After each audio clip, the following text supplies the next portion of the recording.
sehingga setiap UMKM itu dalam mobilitas perekonomian dipacu biar terus berputar.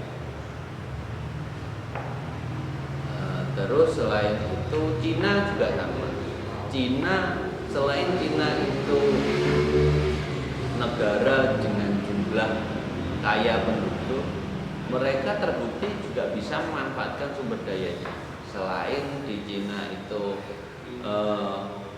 pemerintah memiliki komitmen tinggi untuk penyerapan sumber daya manusianya dan terkoordinir di sana. Selain itu juga masih banyak mungkin kira-kira negara yang bisa memanfaatkan kondisi. Artinya apa?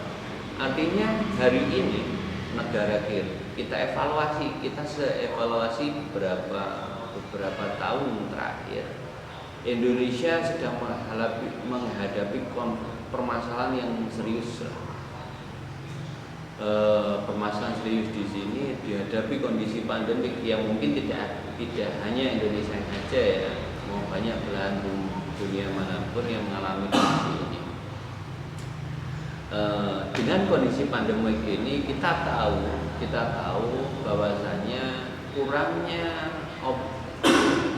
optimalnya sistematika pendidikan di Indonesia, yang nantinya berdampak sebagian bahkan seluruh pakar ataupun guru-guru besar atau dosen-dosen. Tempo hari pun kita memiliki sebuah persamaan frekuensi ataupun teman-teman memiliki persamaan frekuensi bahwasanya dengan adanya pandemi ini mau tidak mau kita harus akui bahwasanya sistematika pendidikan di Indonesia kurang optimal, berdampak pada kurangnya nantinya di era pandemi ini kurangnya peran penting sistematika pendidikan dalam membentuk etos kerja ataupun dalam mencetak kualitas sumber daya manusia di Indonesia. Mengapa demikian? Atau nih, dengan kurangnya ada salah satu guru besar namanya Bu Ili.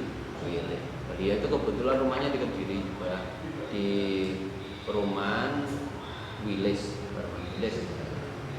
Menurut beliau dalam sebuah diskusinya, sistematika pendidikan itu sekedar yang namanya bangku pendidikan itu hanya sekedar mengajarkan seorang murid dari tidak tahu menjadi tahu, dari tidak mengerti menjadi mengerti. Namun dalam aktivitas sehari-harinya seorang guru ataupun aktivitas pendidikan itu mengajarkan attitude, mengajarkan dari mengajarkan apa itu baik, apa itu buruk, apa itu yang indah dan apa itu yang salah. Jadi sedangkan ritus ataupun aktivitas sehari-hari belajar mengajar inilah yang membangun etos kerja bagi siswanya. Nah, ini bisa digarisbawahi untuk teman-teman. Jadi yang membuat seorang Insinyur Soekarno